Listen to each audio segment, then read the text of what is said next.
తెలంగాణలో యువ క్రికెటర్లను ప్రోత్సహించడమే లక్ష్యంగా మొదలైన టీ20 లీగ్ గ్రాండ్ గా ముగిసింది. జూన్ 21న అట్టహాసంగా మొదలైన 20 రోజులకు పైగా జరిగింది. ఆదివారం హైదరాబాద్ ఉప్పల్ స్టేడియంలో అట్టహాసంగా ముగిసింది టీ20 లీగ్ తొలి సీజన్.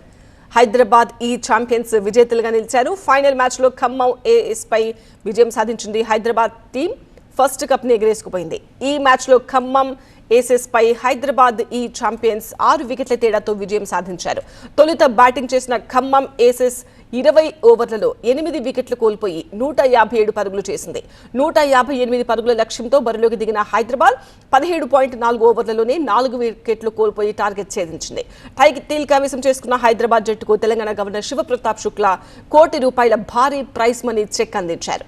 అలాగే రన్నరప్ గా నిలిచిన ఖమ్మం జట్టుకు ₹50 లక్షల నగదు బహుమతిని బహుకరించారు. 3-4 స్థానాల్లో నిలిచిన జట్లకు చెరో 25 లక్షల చొప్పున ప్రైజ్ మనీ అందజేసి క్రీడాకారులను గవర్నర్ అభినందించారు. ఐపీఎల్ రేంజ్ లో కాకపోయినా టీ20 లీగ్ కూడా ఆ తరహాలో ఒక బజ్ అయితే ఏర్పడిందని చెప్పొచ్చు.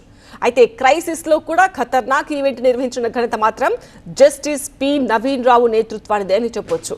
సింగిల్ మెంబర్ కమిటీ ద్వారా లీగ్లో పారదర్శకత, పాలనాపరమైన నియంత్రణ, వివాదాల పరిష్కారం, నిబంధనల అమలు ఇలా ఒక్కటేంటి అన్ని బాధ్యతలను భుజాన వేసుకున్న నవీన్ రావు ఈవెంట్ గ్రాండ్ గా నిర్వహించడంలో సక్సెస్ అయ్యారు. హెచ్సిఏ నిబంధనలకు అనుగుణంగా టోర్నీ సజావుగా సాగేలా పర్యవేక్షించారు. టీ20 లీగ్ బ్రాండ్ అంబాసిడర్ గా హీరో విజయ్ దేవరకొండను ఎంపిక చేసి ఈ ప్రమోషన్ లో పలువురు ప్రముఖులను కూడా భాగం చేశారు. ఈ లీగ్ లో మొత్తం 8 జట్లు పాల్గొనగా 21 రోజుల పాటు 32 మ్యాచ్లు జరిగాయి. టీ20 ఫైనల్ మ్యాచ్ ను తిలకించేందుకు పలువురు ప్రముఖులు, క్రికెట్ అభిమానులు భారీ సంఖ్యలో తరలివచ్చారు. మొత్తంగా రాష్ట్ర స్థాయిలో నిర్వహించిన టీ20 లీగ్ విజయవంతం కావడంపై సర్వత్రా హర్షం వ్యక్తమవుతోంది. గ్రామీణ యువతను క్రీడలకు మరింత దగ్గర చేయడమే కాదు, మట్టిలో మాణిక్యాలను వెలికి తీసే అవకాశం ఉన్న ఇలాంటి లీగ్ కు నేతృత్వం వహించిన నవీన్ రావుపై ప్రశంసల జల్లు కురుస్తోంది.